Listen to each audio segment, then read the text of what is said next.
इधर से इमरान खान का काफिला गुजर रहा है और ये पंजाब पुलिस के एहलकार हैं। 7 कारकुनान बैठे, 7 पंजाब पुलिस के लोग बैठे हुए हैं और पीछे इमरान खान का कंटेनर है। ये सारे पंजाब पुलिस के लोग हैं। हाथ हिला के ये भी खान का इस्तकबाल कर रहे हैं।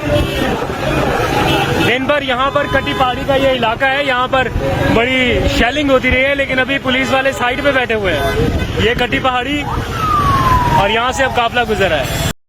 ये इधर से इमरान खान का काफिला गुजर रहा है और ये पंजाब पुलिस के एहलकार हैं। 7 कारकुनान बैठे, 7 पंजाब पुलिस के लोग बैठे हुए हैं और पीछे इमरान खान का कंटेनर है। ये सारे पंजाब पुलिस के लोग हैं।